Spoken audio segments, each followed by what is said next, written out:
Hello दोस्तों, स्वागत है आपका आपके अपने YouTube चैनल पर। और दोस्तों, आज मैं आपको एक बड़ी छोटी सी कहानी सुनाने वाला हूँ। और उस कहानी के माध्यम से आप लोगों को एक बड़ी प्यारी वक्त चीज़ जो है समझ में आएगी, एक प्यारी बात समझ में आएगी कि ये वक्त भी गुजर जाएगा। आप चाहे कितनी टेंशन में हो, कितनी परेशानी में हो, आपको हर परेशानी का हल मिल जाएगा, हर समस्या का हल मिल जाएगा। तो कहानी बिना देर के शुरू करते हैं। कहानी एक राजा की। एक बार एक राजा के दरबार में एक संत महात्मा आते हैं। और संत महात्मा राजा के जब दरबार में आते हैं तो राजा से बोलते हैं कि राजा, आपका जो राज्य है चारों दिशाओं में फैला हुआ है और आपने अपने आसपास के सारे राजाओं को जीत लिया है। अब तो आप बड़े सुखी है, बड़े प्रसन्न है। परंतु मेरे पास में एक ऐसा ताबीज है, वो ताबीज मैं आपको दूंगा। और जब भी आपका बुरा वक्त आए, जब भी आप किसी बड़ी गंभीर समस्या में हो, बड़ी परेशानी में हो, तब आप उस ताबीज को खोल लीजिएगा, आपकी पूरी समस्या का हल आपको मिल जाएगा। इतना बोलकर वो संत महात्मा उस राजा को ताबीज देते हैं। राजा बड़ा प्रसन्न होता है, संत महात्मा से आशीर्वाद लेता है, उन्हें भोजन प्रसादी करवाता है, खूब सारी उनकी व्यवस्था करता है। जिसके बाद में संत वहाँ से चले जाते हैं। राजा अपने राजकाज में बिजी हो जाता है। वक्त पे वक्त गुजरता जाता है। राजा आसपास के सारे राजाओं को जीत लेता है। उसका कोई भी राज्य शेष नहीं बचा था जिसको उसने ना जीता हो। अब एक बार की बात है, जितने भी उसके शत्रु राजा थे वो सब एक मीटिंग बुलाते हैं, विचार करते हैं कि यार, इसने हम सब लोगों के राज्य छीन लिए हैं, सब पे इसने कब्जा कर लिया है, और क्यों ना हम सब एक साथ मिलकर इस पर हमला करें और इससे इसका राज्य छीन ले, क्योंकि इसने भी हमसे हमारे सारे राज्य छीन लिए हैं। इसके बाद में सारे शत्रु राजा एक साथ इकट्ठा होते हैं और अपनी पूरी शक्ति के साथ उस राजा पर हमला कर देते हैं। और इत्तेफाक से वो राजा वो युद्ध हार जाता है और उसकी सारी सेना तितर बितर हो जाती है।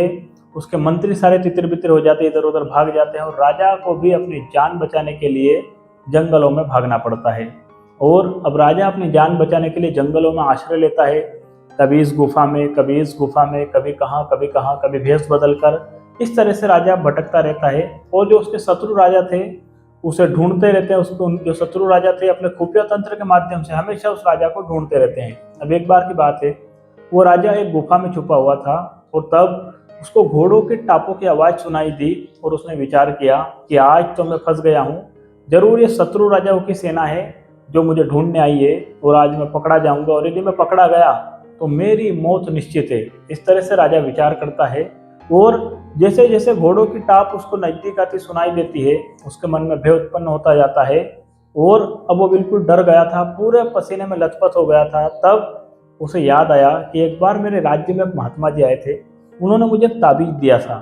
राजा झट से वो ताबीज निकालता है, उस ताबीज को खोलता है और उस ताबीज पर एक बड़ी प्यारी लाइन लिखी होती है।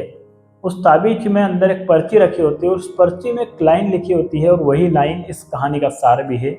लाइन थी कि राजा, चिंता मत करना, ये वक्त भी गुजर जाएगा। राजा ये लाइन पढ़ता है और बड़ा धैर्य धारण करता है।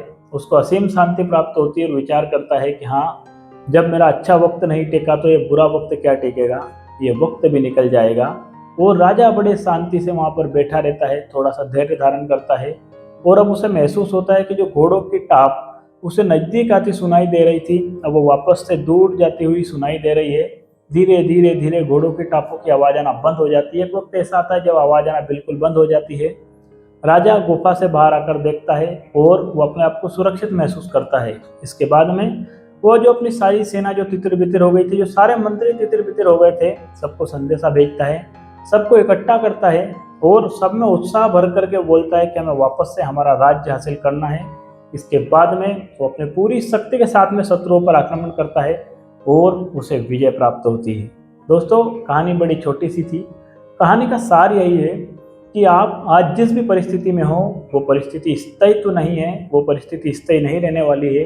ये वक्त भी गुजर जाएगा। यदि आप आज दुखी है, परेशान है, तो बस धैर्य धारण कीजिए, उस परमात्मा पर भरोसा रखिए, अपने आप पर भरोसा रखिए और पूरा काम अपनी ईमानदारी से करते रहिए, क्योंकि ये वक्त भी गुजर जाएगा। जब अच्छा वक्त नहीं टिका तो बुरे वक्त की क्या विषाद है। कहानी बड़ी छोटी सी है। कहानी यदि आप लोगों को पसंद आई हो तो आप इस चैनल को लाइक और सब्सक्राइब कर सकते हैं। आज की कहानी में बस इतना ही। याद रखिए, यदि आप कुछ अच्छा सुन रहे हैं तो आप उसे गोपाल कलमुदिया यूट्यूब चैनल पर सुन रहे हैं। आज के लिए इतना ही, कल फिर मिलेंगे। जय श्री कृष्ण।